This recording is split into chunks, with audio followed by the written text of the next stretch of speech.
Assalamualaikum warahmatullahi wabarakatuh. Apa kabar teman-teman? Hari ini izinkan kami untuk berbagi sedikit ilmu yang kami ketahui. Kami beranggotakan 3 orang.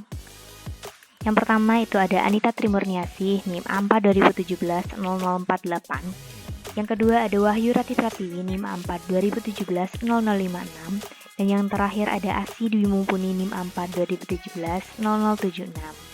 Bagaimana penemuan meiosis mampu mendukung temuan Mendel yang tertuang dalam hukum Mendel? Jadi begini.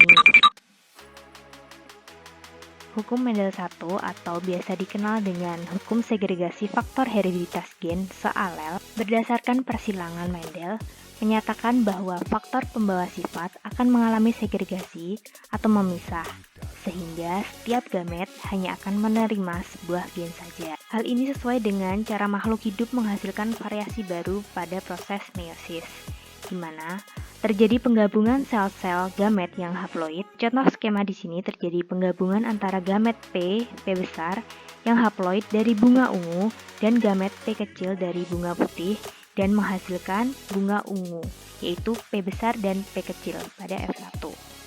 Gamet pada F1 tersebut mengandung setengah jumlah kromosom sel parental, begitu juga dengan rasi F2. Kemudian selanjutnya, hubungan antara hukum Mendel 1 dengan pembelahan meiosis. Segregasi alel terjadi pada meiosis 1. Segregasi terjadi karena kromosom homolog berpasangan di bidang ekuator atau metafase dan hanya melekat pada mikrotubul dari salah satu kutub pembelahan atau anafase. Ketika kedua kromosom homolog membawa alel yang berbeda dari gen yang sama atau heterozigot, maka pada anafase 1 kedua kromosom akan terpisah ke kutub yang berbeda dan menghasilkan gamet yang beda. Terdapat 3 kesetaraan antara hukum Mendel 1 dengan pembelahan meiosis.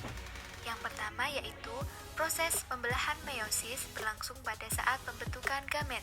Hal ini setara dengan hukum Mendel 1 yang juga berhubungan dengan proses pembentukan gamet. Yang kedua yaitu pada meiosis terjadi perpasangan kromosom homolog. Hal ini setara dengan adanya sepasang gen yang mengendalikan sifat tanaman pada hukum Mendel. Yang ketiga yaitu kromosom homolog akan berpisah dan bermigrasi ke dua kutub yang berbeda pada proses meiosis, setara dengan hukum segregasi. Selanjutnya adalah hukum Mendel 2 yang dikenal dengan hukum independent assortment.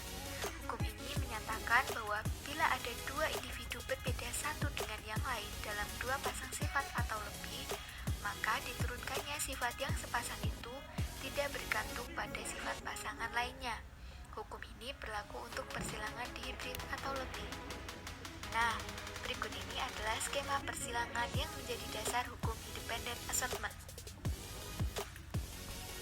Hubungan antara hukum Mendel 2 dengan pembelahan meiosis. Selama profase 1, bagian sama dari kromosom homolog mungkin berubah, sehingga dapat menghasilkan kombinasi genetik dan pemisahan gen-gen yang terpaut. Lalu, pada metafase 1, kromosom homolog mengatur diri secara acak pada bidang ekuator. Masing-masing pasangan kromosom secara rinci membawa ciri-ciri yang berbeda.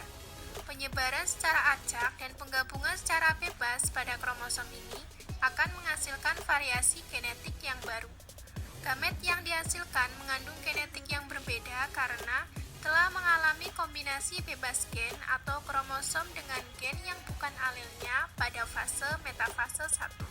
Kesimpulan hubungan antara hukum Mendel dengan meiosis. Gamet jantan dan betina adalah hasil dari proses meiosis yang mengandung seperangkat atau N kromosom. Gamet yang dihasilkan mengandung genetik yang berbeda karena telah mengalami kombinasi bebas gen atau kromosom dengan gen yang bukan alelnya pada fase metafase 1. Hal ini berhubungan dengan hukum Mendel 2 dan memisah secara bebas gen atau kromosom yang sealel pada fase anafase 1. Hal ini berhubungan dengan hukum Mendel 1. Segregasi alel dan independent assortment terjadi pada tahapan meiosis 1. Amazing!